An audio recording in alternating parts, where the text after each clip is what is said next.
Hello, जय Hind student. पिछले class में हम लोग अम्ल क्षार लवण शुरू किए थे और वैद्युत अपघट्य और वैद्युत अनपघट्य पदार्थ के बारे में पढ़ रहे थे। एग्जाम्पल हुआ था, वैद्युत अपघट्य के बारे में बतलाए थे कि जिनके द्रवित या जलीय विलयन से विद्युत का संचलन होता है, जिस पदार्थ का जलीय अथवा द्रवित अवस्था विद्युत का सुचालक होता है उसे हम लोग वैद्युत अपघट्य पदार्थ कहते हैं, और जिनसे विद्युत का संचालन नहीं होता है उसे वैद्युत अनपघट्य पदार्थ कहते हैं। इतना तक हम लोग पढ़े थे। आगे आप लोग को हेडिंग देना है अम्ल तथा क्षार के सामान्य गुण या रासायनिक गुण। अम्ल तथा क्षार के रासायनिक गुण। हेडिंग देना है आपको रासायनिक गुण। यही हम लोग का नया टॉपिक होगा, अम्ल तथा क्षार के रासायनिक गुण। इतना हेडिंग करके अब फिर नीचे लिखेंगे अम्ल के रासायनिक गुण। पहले किसका पढ़ रहे हैं हम लोग? अम्ल के रासायनिक गुण। रासायनिक गुण का मतलब होगा, पिछला चैप्टर में भी हम बतलाए थे थोड़ा बहुत, कि किसी पदार्थ का रासायनिक अभिक्रिया। रासायनिक गुण मतलब ये कि वो पदार्थ किससे अभिक्रिया करके क्या बनाता है, इसी को रासायनिक गुण हम लोग समझते हैं। नहीं तो हम लोग पढ़ रहे हैं अम्ल के रासायनिक गुण। पहला हम लोग हेडिंग देंगे अम्ल के रासायनिक गुण में धातु से अभिक्रिया। क्या हेडिंग देना है? धातु से अभिक्रिया। समझिएगा, धातु से अभिक्रिया मतलब क्या हम लोग सीखेंगे? ये सीख रहे हैं कि जो अम्ल है वो धातु के साथ अभिक्रिया कैसे करता है, अभिक्रिया करके क्या बनाता है। समझिए, कोई भी अम्ल है, वो अम्ल जब धातु से अभिक्रिया करता है तो हाइड्रोजन गैस मुक्त करता है। हाइड्रोजन गैस मुक्त करता है, साथ ही साथ लवण का भी निर्माण होता है। डैश देके लिखेंगे धातु से अभिक्रिया में, डैश देके लिखिए अम्ल धातुओं से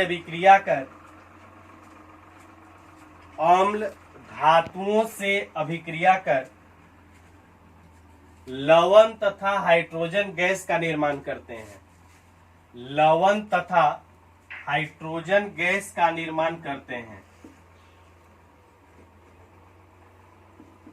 जैसे देखिए HCl अम्ल है, हाइड्रोजन पहले आया है, पिछले क्लास में बतलाए थे।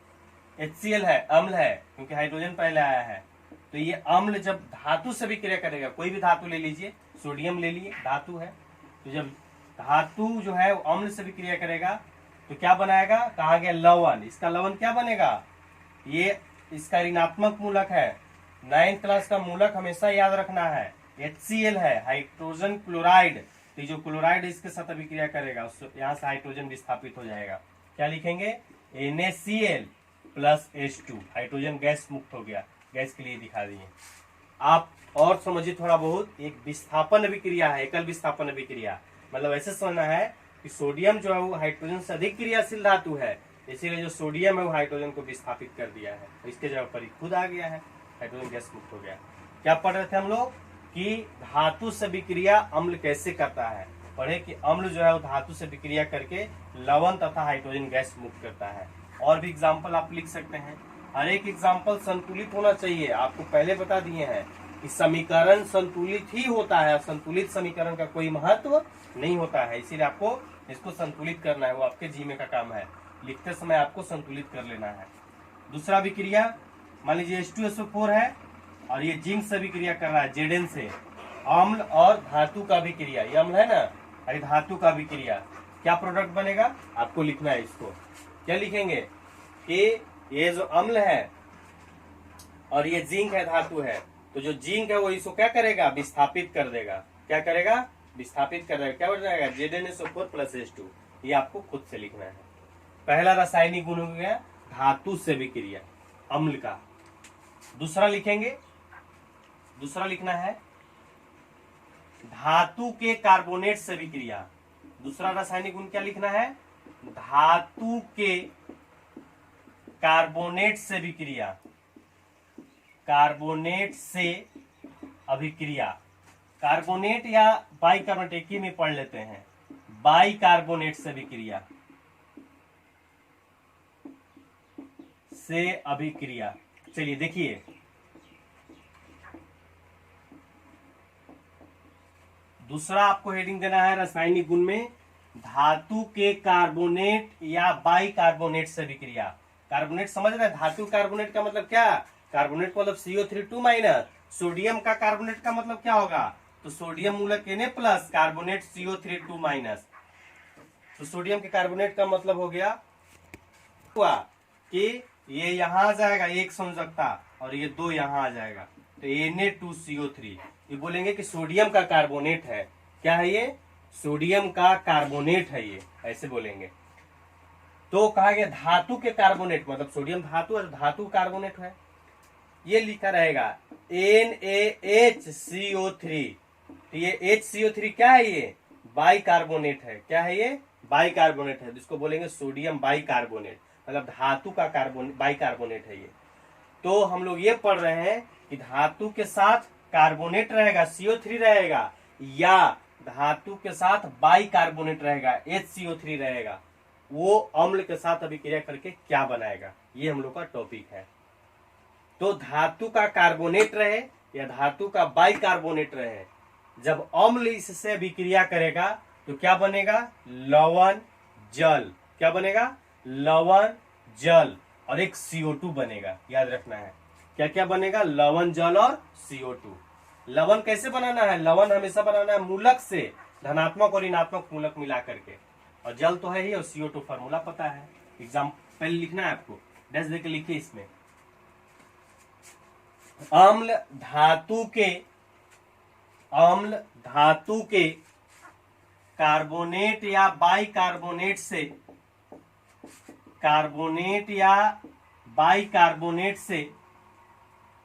अभिक्रिया कर, कार्बोनेट या बाइकार्बोनेट से अभिक्रिया कर लवण जल तथा कार्बन डाइऑक्साइड गैस बनाता है।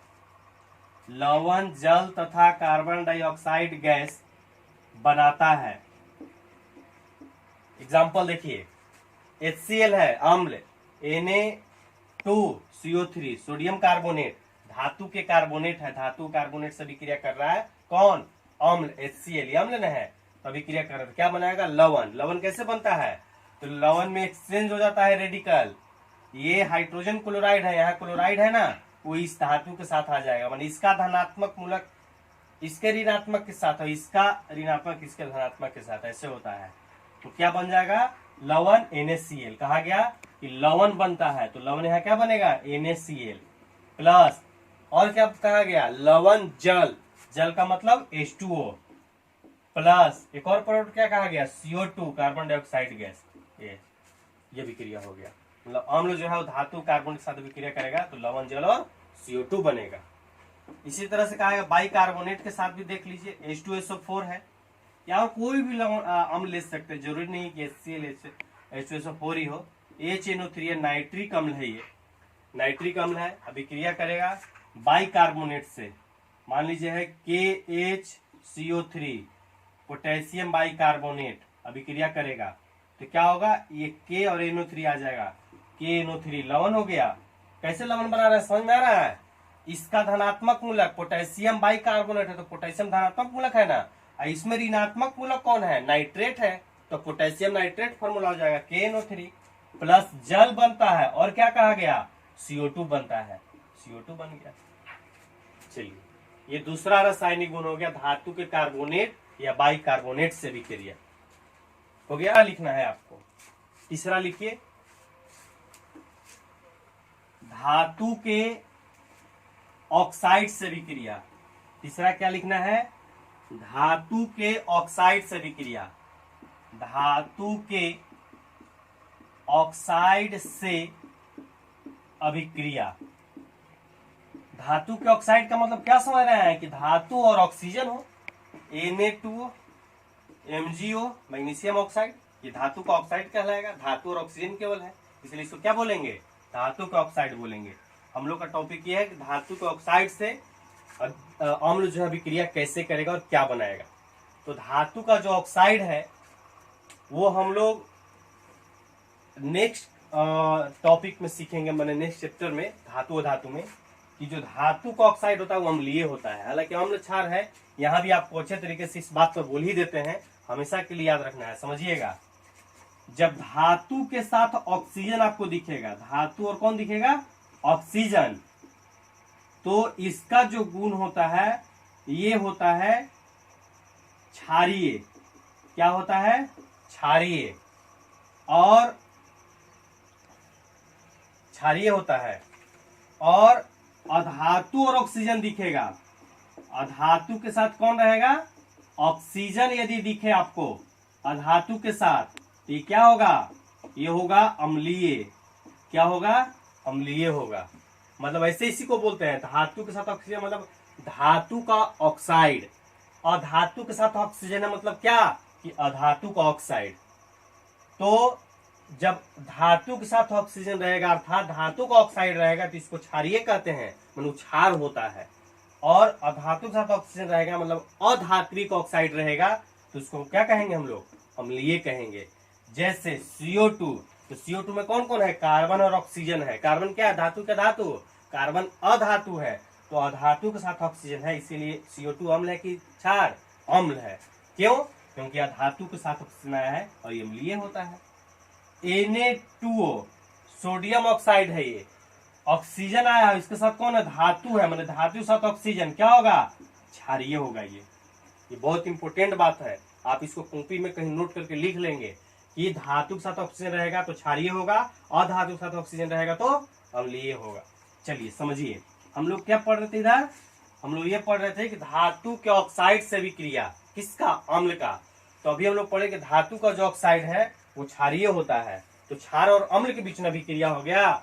हमेशा याद रखना, बहुत इंपॉर्टेंट बात है, जब अम्ल और क्षार आपस में भी क्रिया करेगा तो उदासीनीकरण अभिक्रिया होता है। मतलब क्या, कि प्रोडक्ट जो बनता है विक्रिया करने के बाद जो पदार्थ बनता है वो न तो अम्लीय रहता है और न ही क्षारीय रहता है, मतलब वो उदासीन हो जाता है, इसीलिए उस अभिक्रिया को उदासीनीकरण अभिक्रिया कहते हैं। और क्या बनता है उसमें प्रोडक्ट, हमेशा लवण और जल बनेगा। जब कभी भी अम्ल और क्षार आपस में विक्रिया करेगा तो लवण और जल का निर्माण होगा। किसका निर्माण होगा, लवण और जल का। और इस अभिक्रिया को उदासीनीकरण अभिक्रिया कहते हैं। क्यों, इसलिए कि अभिक्रिया के बाद जो पदार्थ बनता है, जो उत्पाद का निर्माण होता है, वो न तो अम्लीय रहता है और न ही क्षारीय रहता है। इसलिए तो देखिए,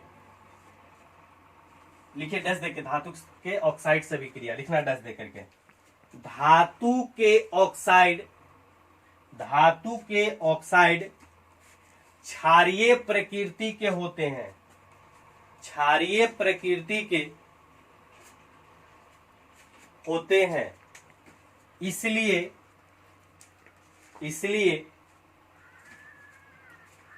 अम्ल इससे विक्रिया कर लवण तथा जल का निर्माण करता है, लवण तथा जल का निर्माण करता है।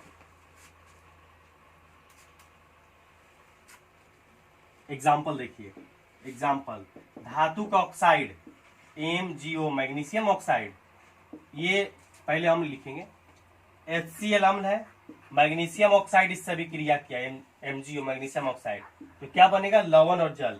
लवण बनाने के लिए वही बात फिर से, मैग्नीशियम धातु है तो इसका धनात्मक मूलक ये हो गया मैग्नीशियम, इसका क्लोरीन, तो MgCl2 मैग्नीशियम क्लोराइड, क्या होगा, मैग्नीशियम क्लोराइड MgCl2O प्लस क्या कहा गया, लवण और जल, H2O बन जाएगा।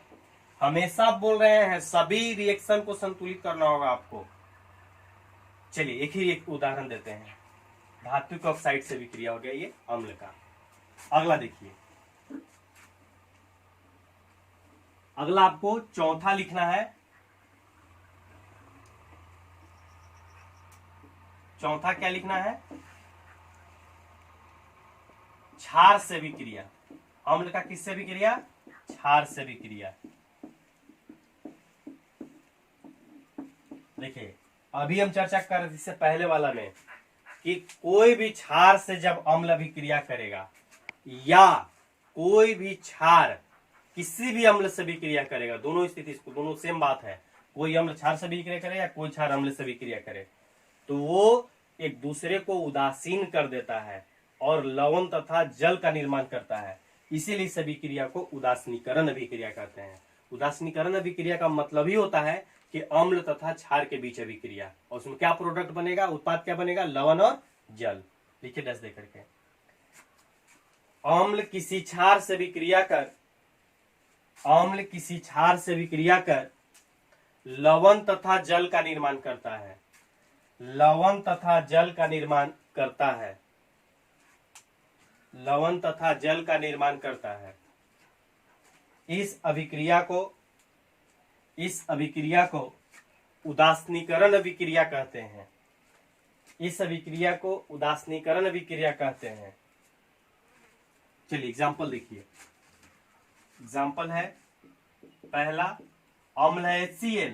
क्षार एक एग्जाम्पल सोचिए आप जल्दी से। क्षार का एग्जाम्पल क्या होगा, क्या बोले थे, OH वाला, तो NaOH हो जाएगा।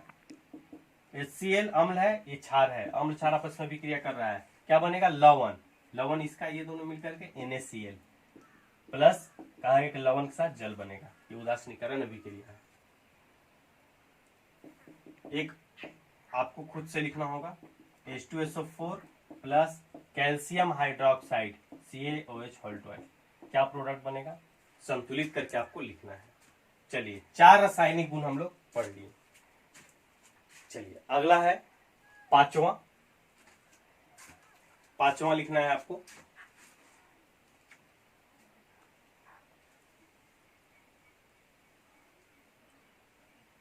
पांचवा डायरेक्ट आपको लिखना है, टॉपिक नहीं लिखना है, डायरेक्ट लिखना, बोल रहे हैं हम पांचवा में ना। लिखिए अम्ल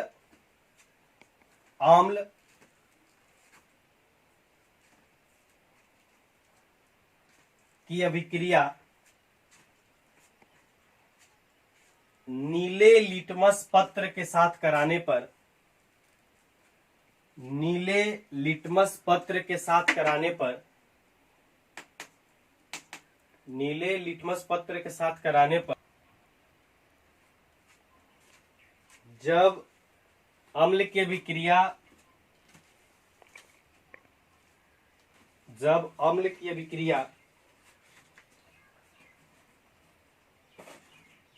नीले लिटमस पत्र के साथ कराई जाती है, अर्थात नीले लिटमस पत्र को अम्ल में डाला जाता है, तो नीले लिटमस पत्र का रंग लाल हो जाता है, लाल हो जाता है। हो गया, पूरा हो गया। देखिए ये भी एक रासायनिक गुण है, 5वां पॉइंट है ये। अब ये पूरा बात समझ में नहीं आया होगा कि लिटमस पत्र क्या है, अम्ल में डाले तो क्यों परिवर्तित हो गया। ये पूरा टॉपिक अभी 5वां पॉइंट समझने के लिए आपको एक नया टॉपिक शुरू कर रहे हैं, तब फिर 5वां पॉइंट आपको समझ में आएगा। और उसके बाद फिर ये भी अम्ल का रासायनिक गुण पढ़ेंगे, इसी तरह से क्षार का पढ़ेंगे। लेकिन इस सबसे पहले हम लोग एक नया टर्म पढ़ेंगे लिटमस पत्र के बारे में, उससे संबंधित चीज को पढ़ेंगे, तब क्लियर होगा। लेकिन उससे भी पहले आपको नोट करके इतना पॉइंट पढ़े, इसके बारे में एक चीज आपको जो पढ़े थे, पहला रासायनिक गुण धातु से विक्रिया, उसके बारे में एक बात ही समझना है आपको कि धातु चूंकि अम्ल से विक्रिया करता है और वो लवण जल बनाता है, इसीलिए आपको एक बात ध्यान देना है कि कोई भी खाद्य पदार्थ खट्टा हो तो खट्टा खाद्य पदार्थ रहेगा तो अम्ल होगा। जैसे दही है, खट्टा होता है तो उसमें अम्ल है, इसका मतलब ये हुआ। तो यदि उसको हम धातु के बर्तन में रखेंगे तो वो अभिक्रिया करके धीरे धीरे लवण बनाने लगेगा, हाइड्रोजन गैस का निर्माण होगा, इसलिए खतरनाक है हम लोग के सेवन के लिए। तो ध्यान देना है कि खट्टे पदार्थ को, जो खाद्य पदार्थ खट्टे खाद्य पदार्थ हैं, उन्हें धातु के बर्तन में नहीं रखना चाहिए, मिश्र धातु में रखना चाहिए, कम अभिक्रिया होता है। चलिए एक इंपोर्टेंट बात है, नोट करके आपको लिख लेना, हम बोल रहे हैं जल्दी से। खट्टे खाद्य पदार्थ को धातु के बर्तन में नहीं रखना चाहिए, क्योंकि खट्टे पदार्थ में उपस्थित अम्ल धातु से विक्रिया कर लवण तथा हाइड्रोजन गैस बना लेते हैं, कौमा, जो हमारे लिए हानिकारक होते हैं, जो हमारे लिए हानिकारक होते हैं। चलिए, हो गई नोट का पॉइंट। अब हम लोग पांचवा रासायनिक गुण को समझने के लिए एक नया टॉपिक शुरू कर रहे हैं। हेडिंग देना है आपको सूचक। क्या हेडिंग देना है? सूचक। अंग्रेजी में इसको इंडिकेटर बोलते हैं। इंडिकेटर। इंडिकेटर का मतलब क्या समझते हैं आप? सूचक, इंडिकेटर, इंडिकेट करने वाला। गाड़ी में इंडिकेटर नहीं होता, इंडिकेटर जल रहा है, क्यों आप बोलते हैं? आपको थोड़ा असहज महसूस होता है, गाड़ी ऐसे सीधे बाइक जा रहा है, ऐसे जा रही है बाइक, तो आप बोलते हैं भाई साहब आपका इंडिकेटर जल रहा है, क्यों? तो क्योंकि आप इसलिए उसको बोल देते हैं कि इंडिकेटर जो है वो इंडिकेट क्या करता है, उसका इधर वाला माने राइट साइड वाला यदि इंडिकेटर जल रहा है तो उसका मतलब ये है कि बाइक वाला को इधर मुड़ना है और मुड़ नहीं रहा है, तो आप बोलते हैं कि गलत कर रहा है। मतलब आप उसको क्यों बोले? क्योंकि आपको सूचना मिला, वो जो इंडिकेटर था उससे आपको सूचना प्राप्त हुआ कि उस व्यक्ति को तो दाएं जाना, वो सीधे जा रहा है, इसका मतलब गड़बड़, कुछ ना कुछ गड़बड़ है। तो आप उसको बोलते हैं कि भाई साहब आपका इंडिकेटर जल रहा है, मतलब वो सूचना दिया, वो एक जो इंडिकेटर है वो सूचना दिया कि हमको बाएं जाना है, दाएं जाना है। ये उसी तरह सूचक का मतलब शाब्दिक अर्थ यह है कि जो सूचना दे उसको सूचक कहेंगे। बहुत तरह का सूचक होते हैं, लाइट भी एक तरह का, वो गाड़ी में लगा वो भी एक तरह का सूचक होगा, वो हम लोग को बताता है कि इधर मैंने डायरेक्शन का जानकारी देता है। जो भी जानकारी देगा उसको सूचक कहेंगे, इंडिकेटर कहेंगे, जो हमको इंडिकेट करेगा। कुछ ऐसे रासायनिक पदार्थों के गुण के लिए भी इंडिकेटर है, सूचक है, उन्हीं के बारे में हम लोग को पढ़ना है। जैसे हम पहला क्लास में चर्चा कर रहे थे कि पदार्थ में अम्लीय क्षारीय गुण होता है, तो ये इस गुण को भी जानने के लिए, बतलाने के लिए कुछ सूचक होते हैं जो ये सूचना देते हैं कि दो पदार्थ में से कौन अम्ल है, कौन क्षार है, कौन उदासीन है। ये कुछ ऐसे पदार्थ हैं जो बतलाते हैं, हम लोग को जानकारी देते हैं कि ये अम्ल है, ये क्षार है। और जो पदार्थ ऐसा जानकारी हम लोग को देता है उस पदार्थ को ही क्या कहते हैं? सूचक कहते हैं। मतलब सूचक जो है वो एक बतलाता है कि कौन से पदार्थ अम्ल है, कौन क्षार है, ये सूचना देता है हम लोग को, इसीलिए उन लोग को सूचक कहते हैं। क्या क्या सूचक है? पहले सूचक के बारे में इतना डिफिनेशन आपको लिखना है। ये सूचक हेडिंग दे करके डिफिनेशन लिखिए, बोले लिखिए। वे पदार्थ जो अपने रंग या गंध परिवर्तन से, अपने रंग या गंध परिवर्तन से अम्ल तथा अम्ल या लिखिएगा, अम्ल या क्षार या उदासीन होने की सूचना देते हैं, कौमा, सूचक कहलाते हैं, सूचक कहलाते हैं, सूचक कहलाते हैं।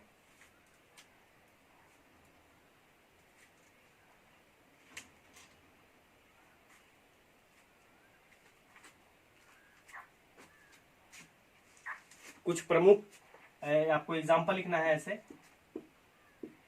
कुछ प्रमुख रंगीय सूचक। रंगीय सूचक मतलब क्या? कि वैसे सूचक जो रंग परिवर्तन के साथ अम्ल क्षार की जानकारी देते हैं। पहला है लिटमस पत्र, लिटमस पत्र। दूसरा है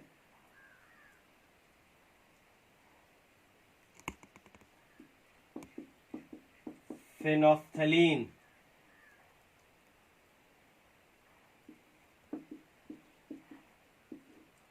अगला है मिथाइल ऑरेंज,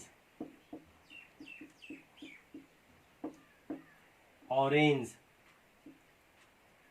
अगला है मिथाइल ऑरेंज हो गया। इसके बाद हल्दी भी। आप देखते हैं आपके कपड़ा पर जब सब्जी का मसाला गिर जाता है, पीला रंग ऐसे लगा रहता है, और जैसे ही उस साबुन उसके कांटेक्ट में जाता है तो रंग परिवर्तन हो जाता है। मतलब ये कि जो हल्दी का कलर था पीला, वो सूचना आपको दे दिया कि जिस पदार्थ से आप साफ कर रहे हैं वो अम्लीय है कि क्षारीय है। वो क्या हम लोग आगे पढ़ लेंगे उसको। ऐसे वो पीला जो है वो गुलाबी में परिवर्तित हो जाता है, और वो ये बतलाता है कि जो विलयन है जिससे आप कपड़ा साफ कर रहे हैं वो एक क्षारीय पदार्थ है, ये जानकारी देता है। तो हल्दी भी एक तरह क्या होता है? सूचक है। इसी तरह से आगे चुकंदर होता है, वो भी एक सूचक है, चुकंदर इत्यादि कर दीजिए। ये सब जो है ये रंगीय सूचक है, अपने रंग परिवर्तन से बतला देंगे कि कौन पदार्थ जो है वो अम्लीय है और कौन क्षारीय है, कौन उदासीन है, ये बतला देते हैं। चलिए, ये सूचक के बारे में हम थोड़ा बहुत अभी जानकारी प्राप्त किए कि जो सूचना देंगे उनको सूचक कहेंगे, और ये सूचक है। ये कैसे सूचक है? रंगीय सूचक। कैसे सूचक? रंगीय सूचक। मतलब ये कि ये बतलाते हैं रंग परिवर्तन करके कि ऐसा रंग से ये रंग हो जाएगा तो अम्ल होगा, पीला से लाल हो जाएगा क्षार, ऐसे करके। चलिए, ये तो था। इसी में भी सूचक में ही लिखना, एग्जाम्पल में ही आपको इतना लिखने के बाद फिर इधर लिखना है क्या, मिटा देते हैं इसको। आपको लिखना है कुछ गंधीय सूचक। क्या लिखेंगे? कुछ प्रमुख गंधीय सूचक। ये गंधीय सूचक क्या है? गंधीय सूचक है जो गंध में परिवर्तन के साथ ये सूचना देते हैं कि कौन पदार्थ अम्लीय है और कौन पदार्थ क्षारीय है, ये सूचना देते हैं। ऐसे पदार्थ को बोलते हैं गंधीय सूचक। क्या बोलते हैं? गंधीय सूचक। इनका एग्जाम्पल है प्याज। क्या एग्जाम्पल है? प्याज। दूसरा है लौंग का तेल। लौंग होता है ना, लौंग का तेल। इसके गंध से भी पता चलेगा कि कौन पदार्थ अम्लीय है और कौन पदार्थ क्षारीय है। एक वैनिला पदार्थ होता है। क्या होता है? वैनिला। इसके गंध से भी परिवर्तन पता चलेगा, वैनिला। चलिए, ये 3 एग्जाम्पल आपको गंधीय सूचक का याद रखना है। देखिए, आपको हम एक टेबल द्वारा ये लिख देंगे कि कौन सा पदार्थ किस रंग, कैसा रंग से किस रंग में परिवर्तन हो जाएगा तो अम्लीय, क्षारीय, उदासीन कहलाएगा। ये आपको जानकारी प्राप्त हो जाएगा। और गंध वाला थोड़ा बहुत आपको चर्चा करेंगे। जैसे प्याज है ना, तो प्याज को यदि आप ऐसे बारीक काट करके कपड़ा में बांध करके रख दीजिए तो उसमें से एक विशेष प्रकार का गंध आता है। अब उस पर आप अम्ल का यदि डालते हैं, कोई अम्ल डालें, उसके ऊपर अम्ल का 2 बूंद डाल दिए प्याज जो बंधा हुआ था उस पर, तो कोई गंध नहीं आएगा, कोई गंध नहीं आएगा। और जब आप, मतलब कोई गंध नहीं आएगा, मतलब कि जो गंध पहले से आ रहा था वही गंध आएगा, मतलब अम्ल डालने से कोई प्रभाव नहीं पड़ेगा।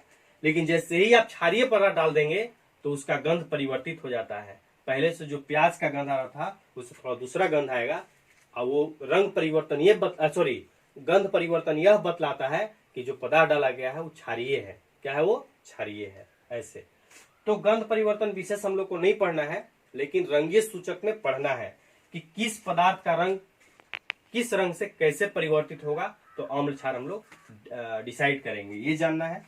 और एक सूचक जो पहला पढ़े हम लोग रंगीय सूचक में, लिटमस पत्र, उसके बारे में पूरा विवरण पढ़ना है कि लिटमस पत्र क्या है, कितने प्रकार का होता है, कैसे बना है, ये पढ़ना है आपको। चलिए, तो आपको हेडिंग देना है।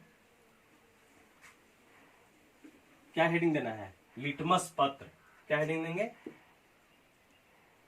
लिटमस पत्र। लिटमस पत्र हेडिंग देना है आपको। क्या हेडिंग देना है? लिटमस पत्र। लिखिए, लिटमस पत्र। लिटमस पत्र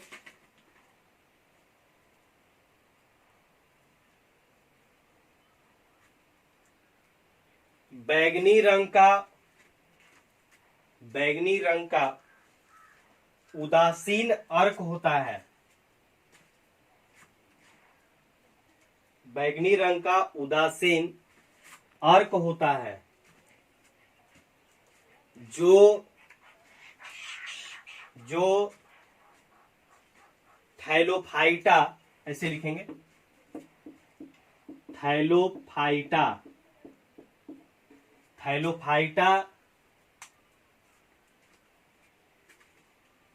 समूह के लाइकेन नामक पौधा, लाइकेन नामक पौधा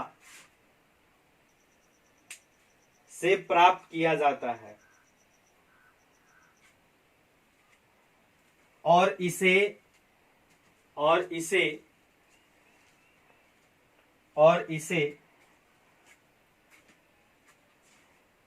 अम्लीय तथा क्षारीय विलयन में डालकर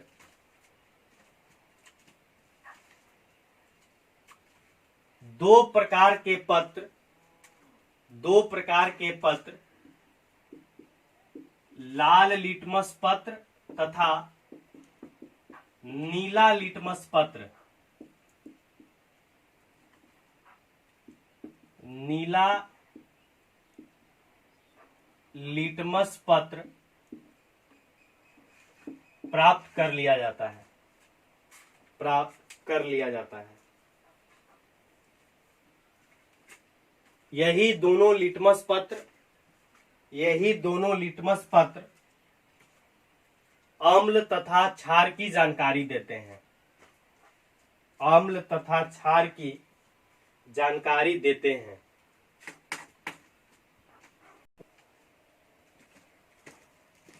चलिए, तो अभी हम लोग, अब आप आसानी से समझ सकते हैं कि जो पांचवा पॉइंट अम्ल का रासायनिक गुण पढ़े थे कि नीले लिटमस पत्र के साथ अम्ल की अभिक्रिया कराई जाती है, तो जो नीला लिटमस पत्र है वो लाल में परिवर्तित हो जाता है। अब लिटमस पत्र क्या आप समझ गए, मैंने सूचना देता है, तो जो नीला लिटमस पत्र है वो लाल में परिवर्तित हो गया, मतलब ये सूचना दिया कि जिस पदार्थ में इसको आप डाले वो पदार्थ कैसा है, अम्लीय है। हम इसके बाद में एक टेबल बनाएंगे, लेकिन क्षार के रासायनिक गुण पढ़ने के बाद। कैसा टेबल बनाएंगे, आपको ये जानकारी प्राप्त होगा कि मिथाइल ऑरेंज को किसमें से किसमें डालेंगे तो कैसा रंग परिवर्तन होगा, इस सब का ये टेबल बनेगा। और उसके बाद फिर आपको और क्लियर हो जाएगा सूचक से संबंधित टॉपिक। जिस तरह से हम लोग अम्ल का भी रासायनिक गुण आज शुरू किए थे, उसी तरह से क्षार का रासायनिक गुण आपको पढ़ना है। हेडिंग देना है क्षार के प्रमुख रासायनिक गुण, क्षार के प्रमुख रासायनिक गुण, रासायनिक गुण। जिस तरह से हम लोग वहां पढ़े थे अम्ल का, उस तरह से पढ़ रहे हैं। पहला आपको लिखना है क्या, धातु से विक्रिया। पहला क्या लिखना है, धातु से अभिक्रिया, धातु से विक्रिया। चलिए, पहला हम लोग पढ़ेंगे धातु से विक्रिया, लेकिन इसको हम लोग अगले क्लास में पढ़ेंगे, नेक्स्ट वीडियो में पढ़ेंगे। लेकिन आपको एक चीज का ध्यान देना है कि अम्ल के रासायनिक गुण बहुत इंपॉर्टेंट टॉपिक है, बोर्ड एग्जाम में बार बार पूछता है, 5 नंबर में पूछता है। और उससे ज्यादा भी महत्वपूर्ण बात यह है, मतलब आज हम इसलिए नहीं आगे पढ़ा रहे हैं, एक लिमिटेशन भी हो गया है। और दूसरी बात यह है कि आपको अम्ल का गुण जब आप अच्छे तरीके से लिख करके समझ लीजिएगा, याद कर लीजिएगा, तो क्षार के लिखने समझने में बहुत आसानी होगा। तो आप अच्छे तरीके से कॉपी बनाइए, जैसे आप पहला चैप्टर का नोट बनाए थे उसी तरह से बनाइए, नोट को याद कीजिए, बार बार देख करके समझिए, फिर आगे हम लोग पढ़ते हैं। धन्यवाद।